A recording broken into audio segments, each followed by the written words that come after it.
Hey guys, it's LSuperSonicQ here with a somewhat classic episode of the Then and Now series. So I used to make these kind of like the in-depth series, and that's what this one is going to be because I felt like it was best to display what I wanted to display in this type of fashion. So what this episode is going to cover is the evolution of my clay, but not so much the evolution of a certain character or the certain sculpt or anything. It's the evolution of kind of how I sculpt clay. So that'll be more apparent as we get through the episode. So the first model I want to show off is this Sonic Adventure 2 Sonic. So this guy was sculpted a way long time ago. I'm going to say probably around like 2000, I don't know, like 2006 or so maybe. And what I want to point out with this guy is that he's really small, and often what I would do back then, as I've said before, is just sculpt on a whim, kind of just to make a character. Oftentimes what I would even do is, use these guys as like action figures because I didn't have Sonic action figures growing up. So, I just sculpted a really kind of, quick model. I wanted to make it look somewhat good, but it was just kind of a hobby back then. I really didn't take sculpting too seriously. So this is just kind of, a little character, and it's accurate, but it could be a little better. So that was the first kind of way I would sculpt. So then after that, once I started posting my clay models to YouTube and stuff, is when I started to pay a little more attention to artwork and things like that, which is when this Super Mario 64 Mario comes along. So this would be around like 2009. I often credit this guy with being like the video game clay figure models era type sculpture because, like I said, I would pay attention to my sculpts a little more. I sculpt stuff that I thought people would want to see on YouTube, and not to mention the models got a little larger if you couldn't tell. The Sonic, again, I would just sculpt little characters, and then Mario, kind of upscaling a little bit. So this is when the sculptures kind of go off into two different paths. So this is where we are about right now. The first path that these sculptures go off into is better sculptures and sculpts in themselves. So that's where this guy comes along, this Sonic. I really like this guy a lot. I made him a couple years ago, I think, at this point.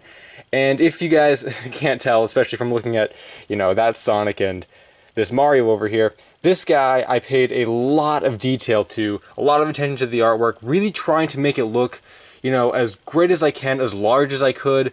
And I really think it replicates, the Sonic 1 classic style quite a bit. Not to mention just, visually, like I said, it's a ton larger than the first Sonic I did. So there's really an evolution between, these three characters in all those aspects I just talked about. So definitely a change in clay. So that is this path. And now, branching off of this Sonic is still with the sculptures looking as great as that Sonic could, but I'm now trying to incorporate function.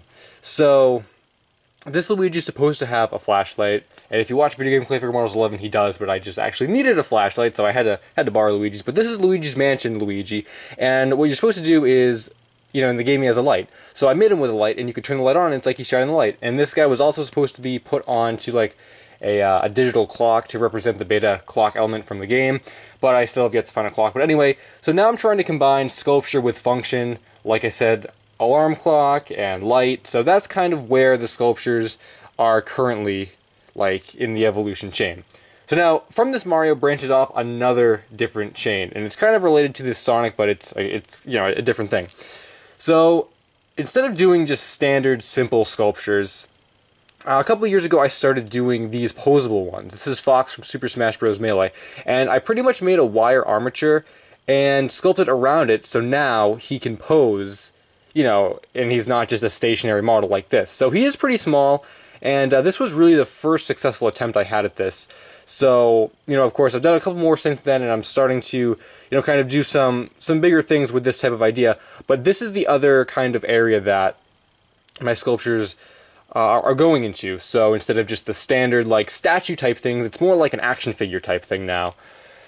So there's one last thing to show in the evolution chain. Maybe I can get all these guys in the picture. Sorry, Mario, you're gonna have to lean up against Sonic's face again. And this is something I haven't actually revealed yet, but it's taking the poseable figure idea and kind of expanding it one step further. So this is something I put together the other day. And it's Mario, like, being an action figure, you can pose him and stuff, except this time, he has real fabric for his, kind of his clothes and stuff.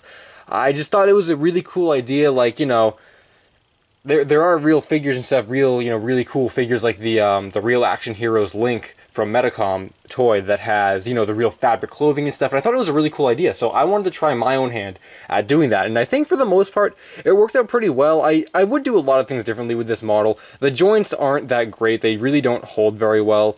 I can easily fix that. I know exactly what I did wrong there, and I would definitely take a lot more time kind of constructing the clothes if I was to do another one, which I will do another one at some point.